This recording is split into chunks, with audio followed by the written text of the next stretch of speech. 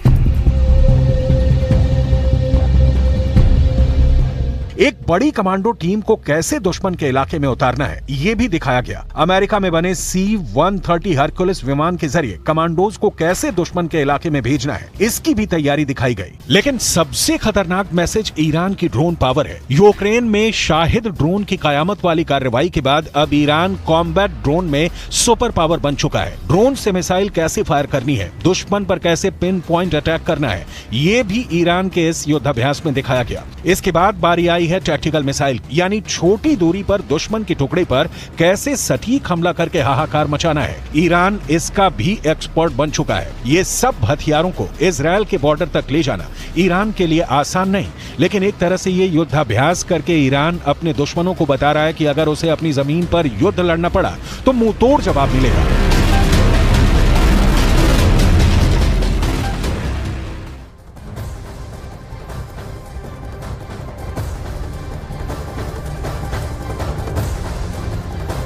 Iran, तुर्की, Saudi अरब इन दिनों सब Israel पर आग बबूला है।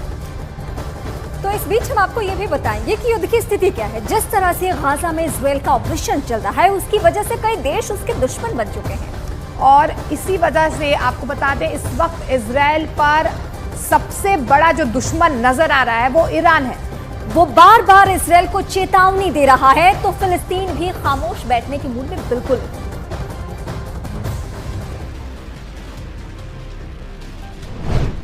वैसे ईरान बार बार कह चुका है कि गाजा में इजराइल का ग्राउंड ऑपरेशन हुआ तो इसका मतलब युद्ध होगा, और तब उसे रोकने वाली कोई ताकत नहीं बचेगी।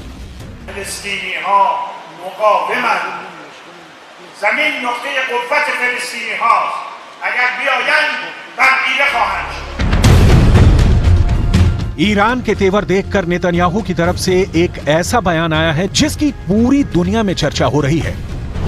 नेतन्याहू ने कहा है कि 7 अक्टूबर को हुए हमास के हमले के पीछे ईरान है। इस बारे में वो पुख्ता तौर पर नहीं कह सकते। देखा जाए तो एक तरह से नेतन्याहू ने ईरान को क्लीन चिट दे दी है। איראן תומכת בחמאס. אני חושב שזה 90% בערך מהתקציב הצבאי של חמאס בא מאיראן. היא מממנת, היא מארגנת, היא מנחה, היא מדריכה. אני לא יכול להגיד לך בהכרח שבפעולה הספציפית הזאת, ברגע הספציפית הזה, הם היו שותפים למיקרו-תכנון. אבל זה שהם מגבים את מכונת המלחמה של החמאס, הם מקיימים אותה. בלי הפיגומים האלה אין חמאס. כמו שאין חיזבאללה. सवाल ये भी उठता है कि ईरान से युद्ध को लेकर क्या इजराइल बैकफुट पर आ चुका है, और वो ईरान से ये भी कहना चाहता है कि वो भी गाजा से दूर रहे।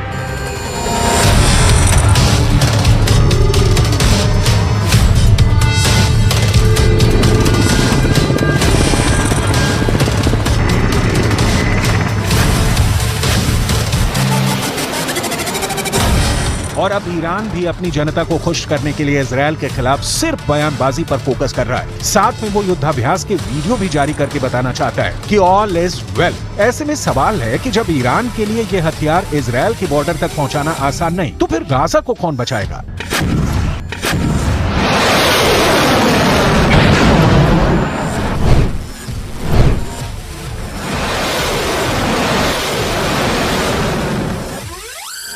क्या गाजा को खुद को बचाना होगा? क्या गाजा के लिए युद्ध की धमकी वाले बयान सिर्फ और सिर्फ दिखावा है? ये सवाल इसलिए क्योंकि इजराइल की सेना ने रात के दौरान चलाए गए ऑपरेशन के दौरान गाजा में कार्रवाई की है। हालांकि उसे शुरुआती झटकों के बाद समझ में आ गया कि गाजा में टिक कर ऑपरेशन करना उसके लिए आसान नहीं होगा।